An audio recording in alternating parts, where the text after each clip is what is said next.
You mentioned digital before and how that all transformed.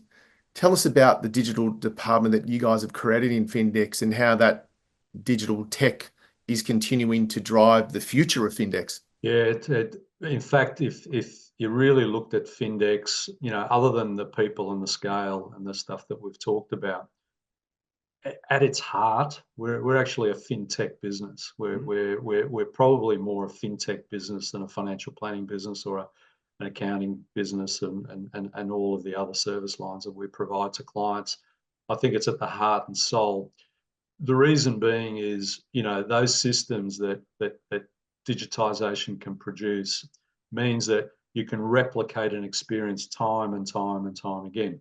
Obviously, good people and good relationships are part of it, but having Findex is one of the only businesses, financial services businesses in the world, or professional services businesses in the world, that is ISO accredited. We actually have an ISO accreditation. I don't know if you know much about ISO, but ISO is normally accredited to manufacturing. I ran a dairy business for 13 years, and attaining the highest level of accreditation, if you want to deal with exporting or with large retailers, is to have ISO accreditation.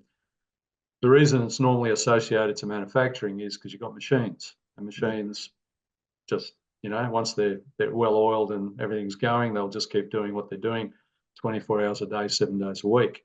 When you come into professional services, you're dealing with people, and people like to do things differently. We're all different, and we need to respect that. But even the same person, they can get it right one day, and maybe having a bad day, they may not get it as right. So technology and digitization of those systems and processes and procedures mean that it takes that sort of top and bottom end out and gives a very replicatable experience to the client each and every time. The client doesn't want to be disappointed. Truly, they don't care if you're having a bad day. They might be respectful of it, but they've got a problem or they need something from you, and you need to be on your best all the time.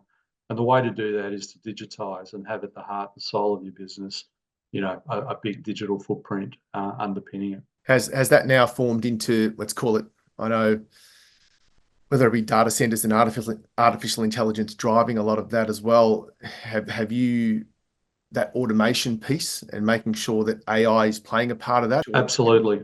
Yeah. Absolutely. If you're not doing AI, if your staff or you are not daily, hourly using AI, even as a tool to do background work, let alone special applications to help you with your work, then you're already 1 foot out the door. I mean, there'll be people on this call. I remember, just with computers going years, 20, 30 years ago, they could probably see the finish line in their careers and were thinking, look, if I hold on for long enough, I might just get over that line before these computer newfangled things, and they were trying to get the whiteout off the screen, right? They'll instead of hitting the delete button or the edit button. But AI is here. There's a lot written about it, and I'm no expert, but I started. We built a technology platform for our water business, going in partnership with Fujitsu. Started the process about 3 years ago. I was talking to a blockchain specialist, a guy by the name of Frederick de Broek, fabulous name. And this guy's out of the box. He's sort of a 45-year-old guy with a mohawk. He'd come to a meeting. He didn't have the mohawk one day, and he had the mohawk at the next meeting. So it sort of tells you he's a little bit out there. Yeah, but a great guy. And he started telling me more than 2 years ago, pre-ChatGPT, this AI stuff was taking 5 days of his work, and he could reproduce it in about 5 hours. He was saying it was saving him a huge amount of time, which intrigued me because I tend to be a bit of an early adopter to this stuff.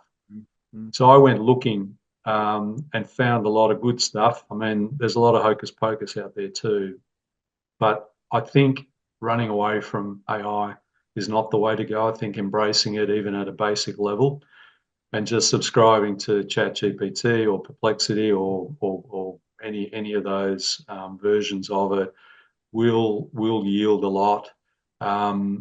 It is at the core of what we do. Findex, I think our digital team, and I'm going to get this very wrong, Paul, would have a minimum of 60 people, probably 100 people in that department.